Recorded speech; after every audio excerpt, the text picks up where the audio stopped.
Hello and welcome to episode 22 of the Insider's Guide to Project Cars 2, where today we are going to take a look at the Edit HUD Layout menu. Now straight away I'm going to apologise for the quality of basically the audio of my voice and the mic. Unfortunately, the actual microphone on the headset that I typically use has all of a sudden stopped working and appears to be broken. So just for hopefully this episode, we're going to have to put up with this temporary microphone. But hopefully it'll be back to normal next week once I've got a new headset through the post. But getting on with the actual episode and taking a look at the Edit HUD Layout menu, basically you can access it from basically any screen where you can actually get to the in-game options. So that will include the pre-race screens, the in-garage screens when you're in a practice and qualifying session and you're at the start of the session, and also when you've actually returned to the garage, and also the pause menu when you are in a single player game mode. You'll also be able to access the options there. So going into, in this case, the pause screen that we're currently in, if we go into options, down the bottom here, you'll see the Edit HUD Layout option, and then pressing that will bring you to this screen where you can customize and move around the various different elements on the HUD. You can turn stuff on and off, you can position them around the screen pretty much wherever you want, and you can also do this for a number of different camera views. So at the moment we've got the cockpit view selected. We can then edit a HUD layout for the chase camera if we so wish. We could do one for the bumper camera if we so wish, and then there's a light option which is basically another HUD layout that you can cycle through, which is separate to the actual camera views themselves. And then we go back to the cockpit option. The cockpit option does actually include the fixed camera inside the cockpit, the one that's kind of more central and kind of looks over the driver's shoulder inside the cockpit of the car, and then also the actual helmet camera as well. The cockpit will cover all three of those. So that's basically how you select through the various different options. Here you've got a HUD option, which is what we're currently on now, and then you can also actually take a look and basically customize the positions of the various different little messages and things that pop up on the screen as well. We'll come back to these a little bit later. For now, we'll stick with the HUD.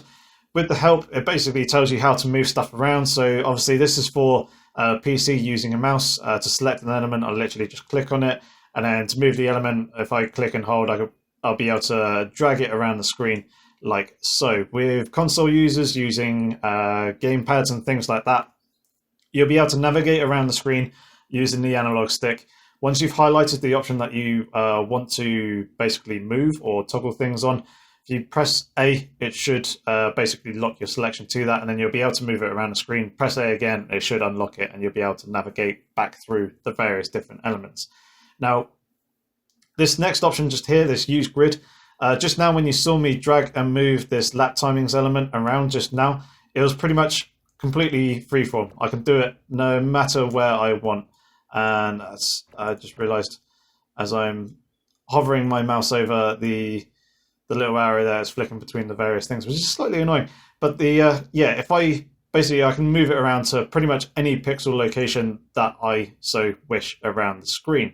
However, if you want to be a little bit more accurate, you have a little bit of OCD like myself, and you want things to be all nicely uniform and lined up around the screen, if you use this Use Grid option here, you'll be able to see that it snaps to basically an invisible grid around the screen, and obviously you don't have as many pixel options to line it up to, but you can be much more accurate in terms of your actual placement and making sure that you have things actually lined up with one another. And now I just realized that they are not slightly lined up, so I'm going to do that, and there we go, my OCD is now fine. Obviously you've got the save option here, so once you're obviously happy with your HUD layout, you can hit that. If you're not happy with your options, you can hit cancel, and you can also reset the defaults, which I'm about to do in a second. As you can see, this HUD layout that I have up here is the one that I generally use when racing, testing, basically playing Project Cars 2 inside the cockpit camera. This is the layout that I have with all the various different options up.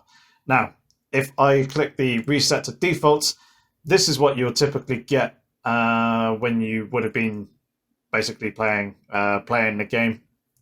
Obviously, a couple of things have been moved around here and there, and there we go. Now that I'm actually moved the mouse, all the boxes and everything have gone back to their default and more accurate position. So we'll go through the various elements, talk about what they do, the various options that you have between each one, and then obviously you can move these around as you so wish to basically create your own custom HUD layout. So we'll start up at the top of the screen and work our way down. So up here in the top left, we have the leaderboard, or what I like to call the standings panel.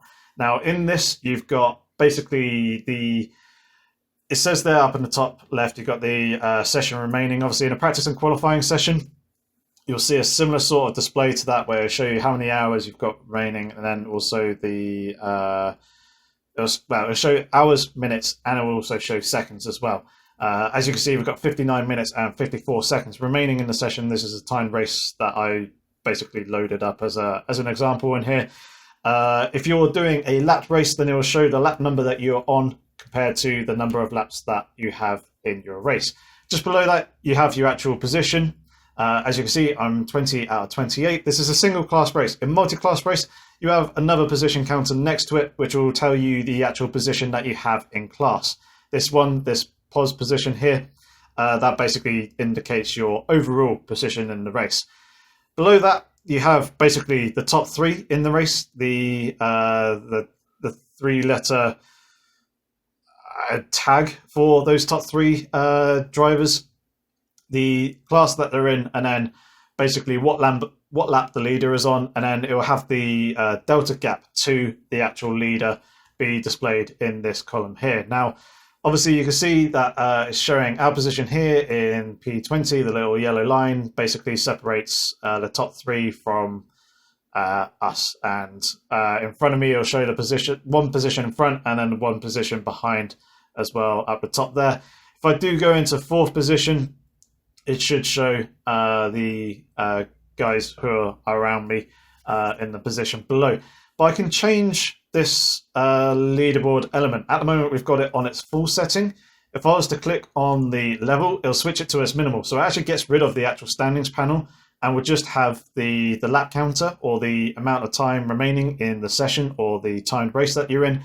And then it'll also have the position. It'll have both the overall position and also your class position next to it. But obviously, in this case, single class race, we don't have more than one class, so that's not needed. And then the final thing is I can choose to turn it off. So pop that back on full for now. Obviously at the top here, we've got the rear view mirror. Generally, I have that off. There's not much more to say other than you'll be able to see behind you with the rear view mirror. So you can position this around the screen wherever you would like, and you can literally just turn it on and off. Below this, you have a penalties message board. And again, basically, you can just choose the location and you can toggle it on and off, as with most things. There's a couple of things where you could you choose either on or off, or you can choose full, minimal, or off. And basically, with the minimal option, like you see up in the top left with the leaderboard, you get a reduced amount of information being displayed in that element. Just behind the penalty board, if I move this down, is the visual split. Now, this will actually indicate basically how well you're doing compared to whatever lap you have this set to. Now, at the moment, if I move this down, it's currently set to the previous lap. Now, you can actually change this to two other options as well. You can basically compare the current lap that you're on, compare it to your previous lap. You can choose to compare it to the potential best lap that you've done. So they'll take the best sectors of the laps from any lap in your current session, and it'll compare the current lap that you're on and compare it to those, basically the optimal perfect lap if you were to stitch all those sectors together, and then also your actual personal best lap that you have set in the session so far. So you can choose which of the three you would like. You can cycle through them. There's a button in the edit control assignments. So if you go into the controls and edit assignments, in the game, you have split times here. If you change that, you'll be able to cycle basically which of the three settings. So it's your potential best lap, your optimal lap, and then also your personal best lap as well. By default, it's set to the previous lap. So that you can move around and also choose to toggle on and off. And generally, I have that down there underneath all the lap information. Next up, you have this driver info panel, and generally you'll tend to see this during formation laps, during the rolling start phase, and also when you actually go into the pit lane as well. Over here on the left, you have basically an instruction. So in this case, it's maintain a position, and then for this, the example here is position 88. Obviously, we don't actually have that many positions in the game, but it'll tell you to maintain a position that maintain the position that you're meant to maintain during the formation lap and also the rolling start. Any information and messages will be provided here in the middle, and then over on the right, you generally have a speed limit. And obviously, if you exceed the speed limit, it'll flash up red, change color. And when you're below the speed limit that you are meant to stay below, it'll remain white. So this basically allows you to choose where you want to position this message in and around the screen. Obviously, if you want to move it down a little bit more and closer, more in the kind of driver's eye line, then you can do so if you so wish. And that is basically just an on and off toggle there. Up in the top right, we have the track map. This was kind of covered in the previous episode last week. And again, it's literally just an on-off toggle with that, and you can move it around the screen. Obviously, the map itself will zoom in and out as your speed increases and decreases. It zooms out when you increase your speed, and it zooms back in when you decrease your speed. Now, let's come over to the left-hand side here. We basically have a lap timings board. So on here, you will get a bunch of various pieces of information. This main big number that you have here is basically the lap time of the current lap that you are currently on. So you've got the minutes, you've got the seconds, and then you've basically got your tenth of a second, hundredth, and the thousandth of a second. You've got your potential best lap time, which, like I said, is basically the 3 best sector times from any lap in the current session that you're in, stitched together to create basically an ultimate perfect potential best time. And then below that, as you complete laps, you'll start to see the board fill up. It'll basically indicate what lap. It'll have your personal best, and it'll have that listed at the top. And then it'll also have basically the laps counting up in order. So lap 1, lap 2, lap 3, lap 4, lap 5 as you go through the race. It'll show you the times that you've done on each lap, and then it will show a visual split, basically the difference between the previous lap. So lap 2 is compared to lap 1, lap 3 is compared to lap 2, lap 4 is compared to lap 3, etc. Goes through like that. So that's what you'll see in this board. With the current example that I've got here, I literally just paused the game basically right off the start line. So at the moment I haven't set any laps and it hasn't filled up that board. Now, as I mentioned in last week's episode, down here in the bottom right we have the relatives board. If we turn that on to full, you'll be able to see a variety of pieces of information which I find very, very useful. You've got your position in class listed here on the far left. You've got the actual class, and obviously these actual, like, the background of the class, the class position and the actual class that you're in will change color depending on the actual class. So there's a color associated with every single class that is in Project Cars 2. To the right of that, we have our overall position. We've got the full name of the driver in said position, and then we've got the delta between myself and then the 3 drivers who are in front of me and the 3 drivers behind.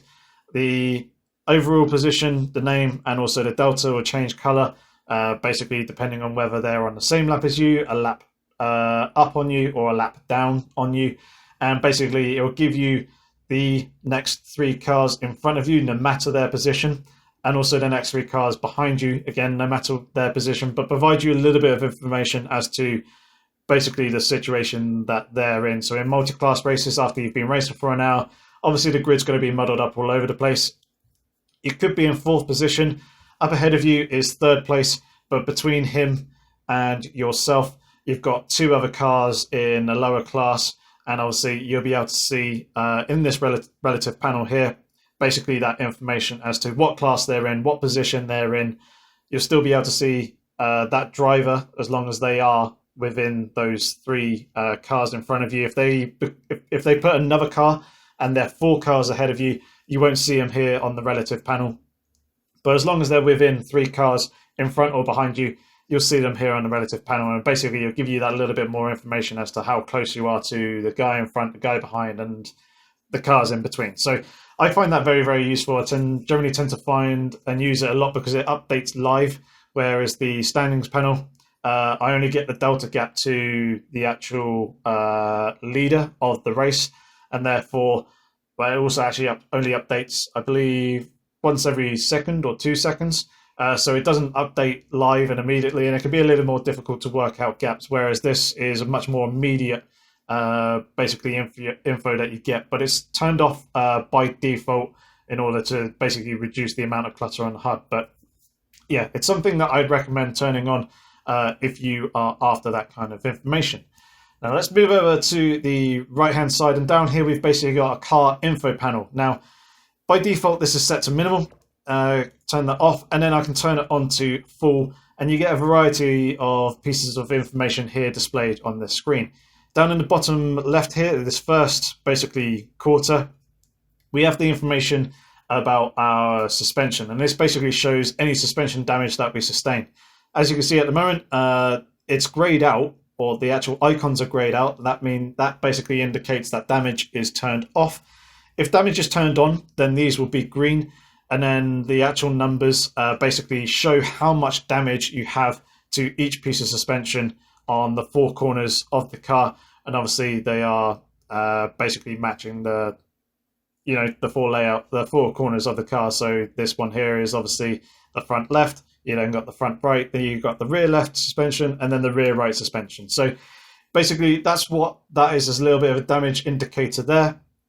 To the right of that, we have information about our brake temperatures. Obviously, the numbers displayed there are how hot the surface of the brakes are, and then the color represents basically the temperature and gives you an idea as to whether they are up to temperature or whether they are cold or whether they are overheating. It'll range from being blue through to red. Red is when they are overheating.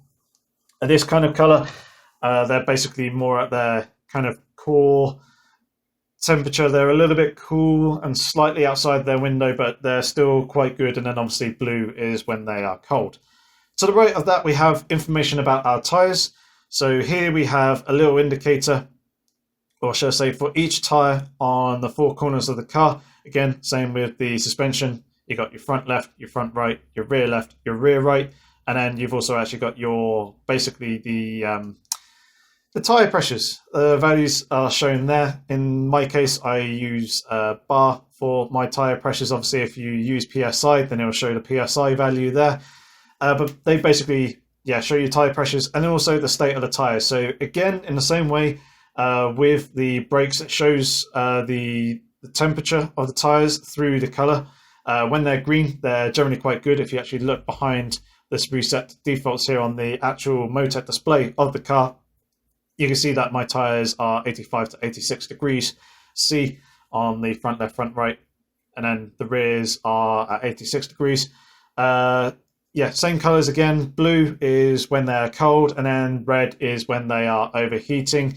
And then also the color will actually deplete down the tire icon in kind of almost like a graph as you wear away the tire tread.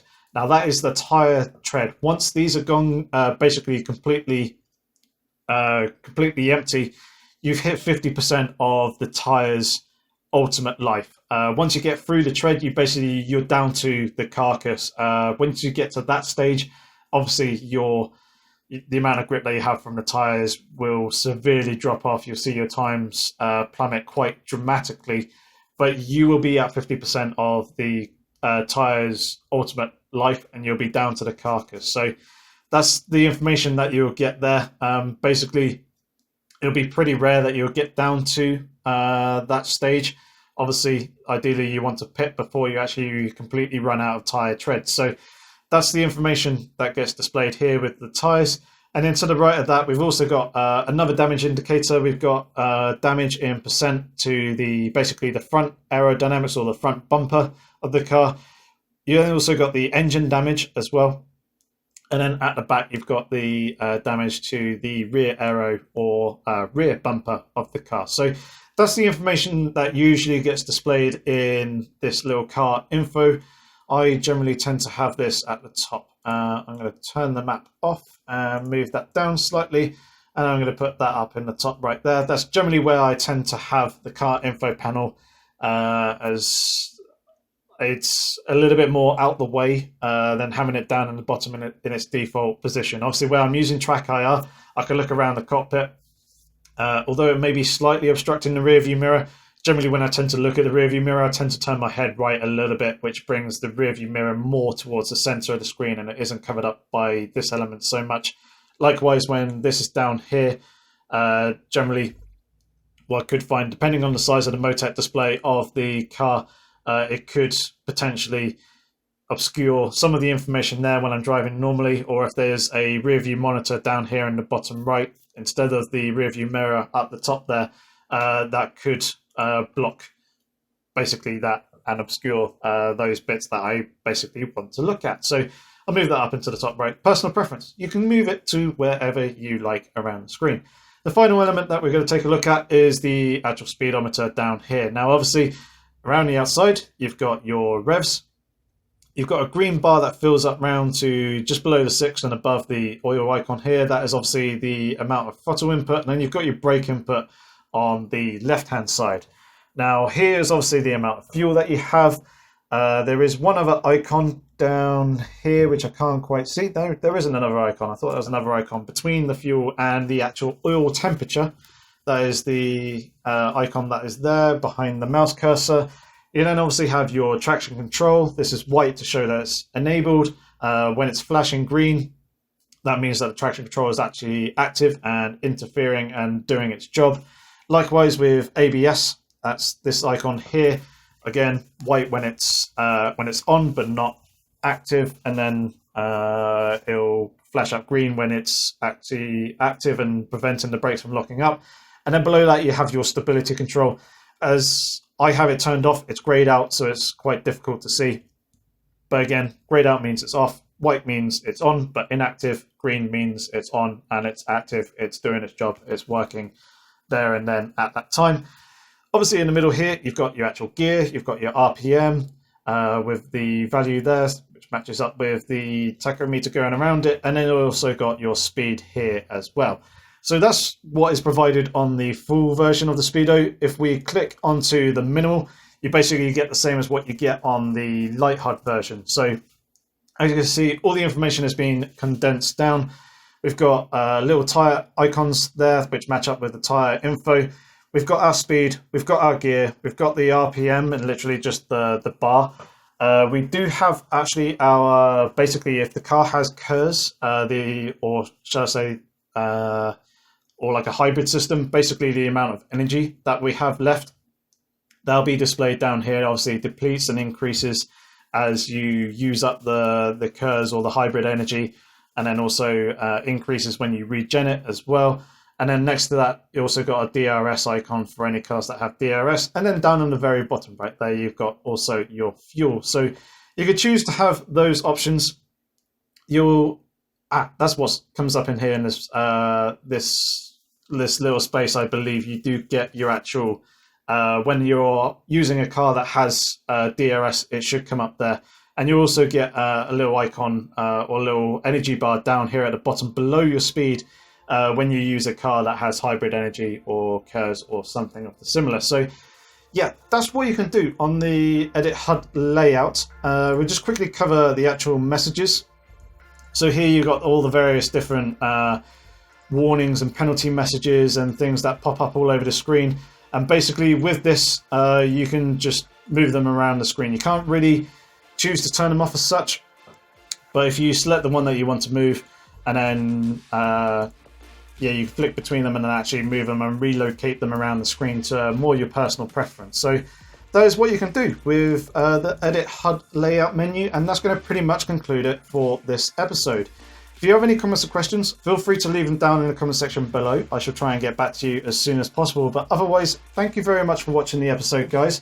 Please consider subscribing to the channel. Obviously, hit that like button and share the knowledge with fellow friends and racers. But otherwise, I shall see you again next week in next week's episode. But thank you very much for watching in the meantime. And until then, take care.